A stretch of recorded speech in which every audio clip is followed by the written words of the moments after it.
今日香港高等法院收到一宗備受矚目的入稟，原告李嘉誠通過律師正式控告周秀娜、5個 YouTube 頻道及科技巨頭 Google， 指控其誹謗及騷擾。這不是一宗突如其來的名人官司，這是一場被拖延了將近10年的真相追認。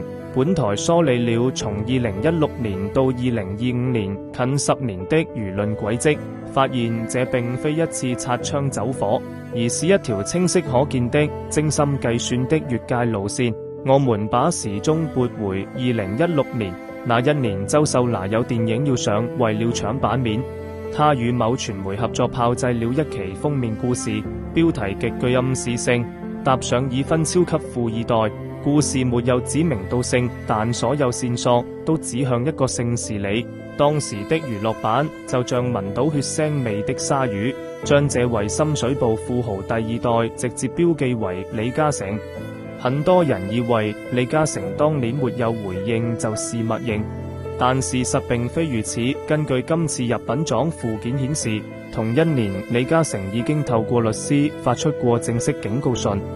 他沒有選擇開記者會，是因為他相信清者自清。他以為私了能換媒體面，沒想到換來的是變本加厲。此後近10年，這段緋聞就像一顆休眠的地雷，每隔幾年就會被刻意踩響，而每一次引爆都精準踩在周秀娜的宣傳節點上。直到2025年6月，最殘忍的一次爆發來臨。聲明中有一句極其克制的描述，本台認為這是整份入稟狀的情感核彈頭，它不是控訴，只是陳述時間。當時正係李兆基先生出殯冇耐，李兆基先生四叔，香港地產界的傳奇，也是李嘉誠的父親。當兒子還在處理身後事，還在靈堂守夜，還在承受失去至親那種空蕩蕩的感覺時，網絡上的輿論觀詐開始了。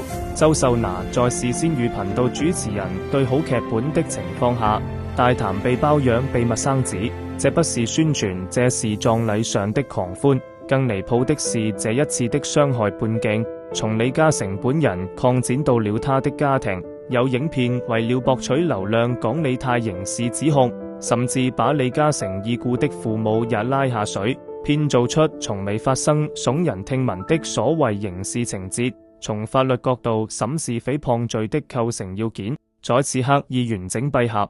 第一，虛假事實陳述引發虛假傳聞，從未認識，此為根本性虛構。第二，惡意公開傳播，通過5個 YouTube 頻道聯動擴散。第三，對聲譽造成實際損害，不僅個人受辱，家族蒙羞。10年來，李嘉誠從未入稟告過任何人，從未公開回應過一字一句。他把審罵當成一種修養，把退讓當成一種格局，但這一次他選擇了法律。聲明結尾，他用了8個字，值得每一位曾被網絡暴力傷害過的人記低：拒絕審罵，討回公道。